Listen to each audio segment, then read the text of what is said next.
சளி எல்லாமே viral fever தான். வைரஸ் தொற்றுனால் வர்ற சளி தான் 90%. எனவே அந்த கொரோனாவுக்கு கடைப்பிடித்த அந்த மாஸ்க்கு, அந்த சோஷியல் டிஸ்டன்சிங், தூர தள்ளி இருக்கிறது, ஒருத்தர் சளி பிடிச்சா அவங்கள ஐசோலேட் பண்ணுறது, தனியாக வச்சுக்கிறது, அதெல்லாம் கடைப்பிடிச்சிங்கன்னா வீட்டுக்குள்ளே எல்லாருக்கும் பரவி வராது. ஒரே நேரம் எல்லாருக்கும் சளி பிடிக்கிறது அது இருக்காது. அப்புறம் செகண்டரி இன்ஃபெக்ஷன், வைரஸ் காய்ச்சல் ஒரு நாள் 2 நாளைக்கு இருக்கும். ஒரு சின்ன ஆன்டிபயோட்டிக், ஒரு செகண்டரி இன்ஃபெக்ஷன், அது கூட பாக்டீரியா உள்ள நுழையாமல் இருக்கிறதுக்கு ஒரு சின்ன ஆன்டிபயோட்டிக் போட்டு டாக்டர் கொடுப்பாங்க. அதை தாண்டி அதிகமாக காய்ச்சல் வந்துக்கிட்டே இருக்குன்னா ஒரு இன்வெஸ்டிகேஷன் பண்ணிக்கலாம், பிளட் டெஸ்ட்டு. ஏன்னா சளி காய்ச்சல் தான் வரணும்னு அவசியம் இல்லை, சளி மாதிரியே தான் எல்லா காய்ச்சலும் இருக்கும். இந்த சீசனில் வரும்போது வைரல் எந்த வைரஸ் காய்ச்சல்னாலும் அப்படி தான் இருக்கும். ஈவன் டெங்கு வைரஸ் கூட 2-3 நாளைக்கு அப்படி தான் இருக்கும். மீசில்ஸு, சிக்கன் பாக்ஸ், எந்த வைரஸ்னாலும் கண்ணெல்லாம் செவந்துக்கிட்டு, தும்மல் அடிச்சுக்கிட்டு, மூக்கு ஒழுகிக்கிட்டு, அந்த தொண்டை வலிச்சுக்கிட்டு அதுதான் இருக்கும். அந்த சிம்டம் கார்டினல் சிம்டம்ஸ், கண்ணெல்லாம் வலிக்கிற மாதிரி. அதனால் எந்த சிம்டம் இருந்தாலும் நீங்கள் டாக்டரை கலந்து ஆலோசனை பண்ணி சில மருந்துகள் ப்ரொஃபைலாட்டிக்காக கொடுக்க வேண்டியிருக்கும், ஃபர்தராக காம்ப்ளிகேஷன் வராமல் கொடுக்க வேண்டியிருக்கும். மருத்துவர் கொடுக்குறத நீங்கள் ஃபாலோ பண்ணிக்கணும்.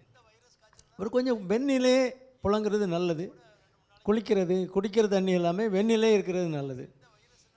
வேறு இம்யூனிட்டிக்கு உங்களுக்கு நோய் எதிர்ப்பு தன்மையை நல்லா வச்சுக்கணுன்னா பழங்கள், நல்ல பழங்கள் சேர்கிற மாதிரி பார்த்துக்கணும். ஒரு நெல்லிக்காய், முழு நெல்லிக்காய் வந்து எல்லாருக்கும் நல்லது. ஒரு முழு நெல்லிக்காய் வீட்டில் 4 பேருக்கான வைட்டமின் சியை கொடுக்குது. ஒரு நாளைக்கு 4 பேருக்கான வைட்டமின் சி ஒரே நெல்லிக்காயில் இருக்குது. முழு நெல்லிக்காய் எடுத்துக்கிட்டிங்கன்னா அது விட்டமின் சி தான் ரொம்ப முக்கியம். அதுக்கு அடுத்தபடியாக ஆரஞ்சு, கொய்யா, இதில் தான் விட்டமின் சி நிறையா இருக்குது. காய்கறிகள், பச்சை கலராக உள்ள காய்கறி அளவை கொஞ்சம் கூட்டிக்கணும். நல்ல ஃப்ரெஷ்ஷாக ப்ரிப்பேர் பண்ணி சாப்பிட்ற மாதிரி சாப்பிடணும்.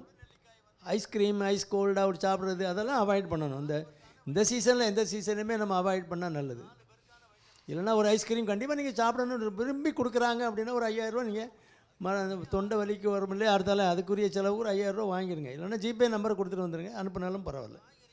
ஏன்னா வந்தாலும் வரலாம் அப்படிங்கிறத தவிர உடனே வாங்கிட்டு வரணும்னே அவசியம் இல்லை. ஜிபே நம்பரை கொடுத்துட்டு வந்துருக்கேன், எதுக்கும் அவசரம். என்ன தம்பி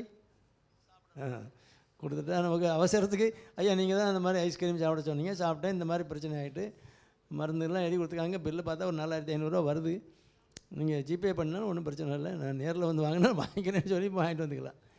அவ்வளோ பெரிய சிக்கலான பிரச்சனை தான் அந்த சளி பிரச்சனை.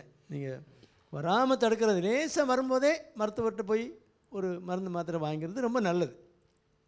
சிலர் 4 நாள் ஆகட்டுமே, 3 நாள் ஆகட்டுமே, டாக்டர் வைரஸ் காய்ச்சல் 2-3 நாளைக்கு இருக்க தான் செய்யுங்கிறாங்க. சரி, அதுக்காக வேண்டி காய்ச்சல் வந்து ஒரே வாமிட்டு, குழந்தைக்கு எது குடித்தாலும் வாமிட் பண்ணுது, 3 நாளாக 4 நாளாக வாமிட்டு, ஒன்றும் செய்ய முடியல, அந்த குழந்தையுமே நீங்கள் வீட்டில் வச்சுக்கிட்டு கைக்கு மருந்தாக கொடுத்துக்கிட்டு அந்த மாதிரிலாம் இருக்கக்கூடாது. வாமிட்டிங் இருக்குனாலே வாரண்டிங் அட்மிஷன் அர்த்தம். ஒரு குளுக்கோஸில் மருந்து போட்டால் 1 டோஸ் 2 டோஸில் நல்லா ரெக்கவர் ஆகிடும். அதில் போட்டு கஷ்டப்படுத்த வேண்டாம். அதனால் வைரல் டிசீஸு இப்போ வர்றது வைரல் டிசீஸ் தான் நிறையா. அதனால் கொஞ்சம் கவனமாக பரவாமல் தண்ணி கொதிக்க வச்சு ஆற வச்சு குடிங்க. வாட்டர் மூலமாக வரக்கூடிய அந்த பிரச்சனைகள் தீரும். மற்ற அந்த இம்யூனிட்டி கூட்டக்கூடியது மிளகு நல்லது. மிளகு, தேன், மிளகு அதெல்லாம் உடலில் சேர்ந்துக்கிட்டோன்னா டெய்லி ஒரு 8-10 மிளகு, தேன் 1 ஸ்பூன் தேனோடு சேர்த்து கடித்து காலையிலே வெறுமயத்தில் சாப்பிட்ருவேன்.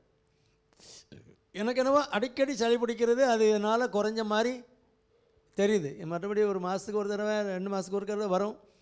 இது வந்தாலும் சிம்பிளாக 2 மாத்திரை போட்டால் 2 நாளில் சரியாயிருது. அதனால் மிளகு எல்லோரும் உணவில் சேர்த்துக்குங்க. இல்லைன்னா மிளகு ரசமாக சாப்பிட்டாலும் சரிதான்.